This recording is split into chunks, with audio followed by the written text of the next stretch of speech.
Hello and welcome back to Delicious Hugs. On today we are making naan pizza. We're going to start by marinating our chicken tenders. Add some oil to your chicken so your spices will stick. I'm going in with some fresh garlic, 1 pack of Sazon, and 1 pack of fajita seasoning mix. Simply mix that together until combined. Allow it to marinate for about an hour or overnight if you have time. Place that on a sheet tray. Go inside of an oven at 325 degrees for about 20 minutes or until done. Remove it from the oven and allow it to cool for a few minutes. Then cut it into small bite-sized pieces. Cook your broccoli according to the package directions. Remove from the microwave and chop it into bite-sized pieces. In a small pan over medium heat, go ahead and add your chopped onions. Season them with your preferred spices. Today I am using Cajun seasoning and cracked black pepper. You're going to saute that for about 3 to 5 minutes. Remove it from the pan and set it aside. I also like to toast my naan before I assemble the pizzas. About 3 to 5 minutes in a hot pan with some butter until nice and golden brown. The first pizza is going to be the spicy chicken and broccoli. You're going to start with a layer of creamy Italian dressing. And then you're going to go in with a layer of cheese. I'm using the Italian cheese and the pepper jack. Once you've laid down your cheese, go in with a layer of the diced chicken.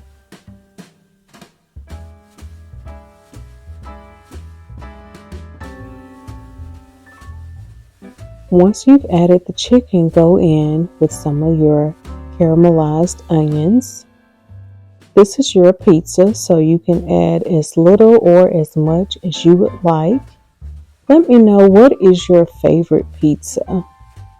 Is it pepperoni? Is it sausage? Is it chicken and pesto? There's so many flavors to choose from. Go ahead and add your chopped broccoli. And then you're going to go in with a layer of tomatoes. I found these Bruschetta tomatoes. They're really good. They have garlic and other spices in them. Very good for your Italian dishes that you make. If you can't find those, a great substitute would be fire roasted tomatoes. They also have great flavor. I also like to add herbs. My favorite is herbs de Provence, but as you can see I ran out, so I substituted with Italian seasoning. I also add in some crushed red pepper because it is spicy chicken and broccoli. Go in with another layer of cheese just to top it off, and then we'll move on to the buffalo chicken pizza.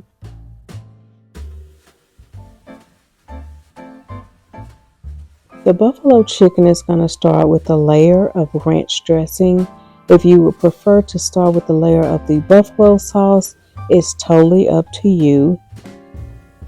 I like to start with the ranch dressing and then I add the layer of cheese.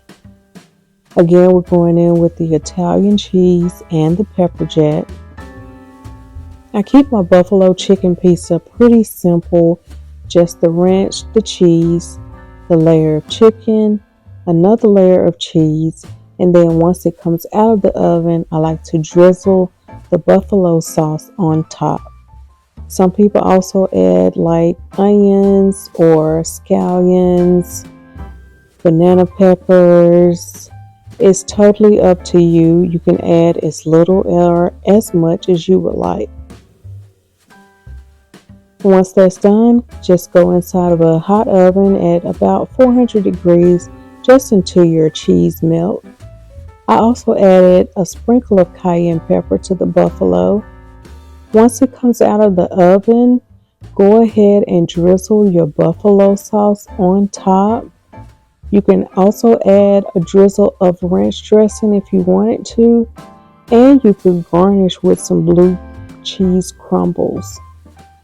Go ahead and cut your pizza after you remove it from the oven.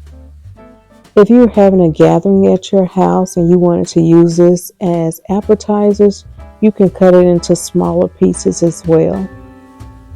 Let me know, are you team spicy chicken and broccoli or team buffalo chicken? I think I'm gonna have to go with the buffalo chicken. It's the ranch, it's the spicy buffalo sauce, it's the kick of the cayenne, and it's the juicy chicken that's on top, and the cheese just brings it all together. Look at that. As always, thank you guys so much for watching. I appreciate you. Until next time, bye bye.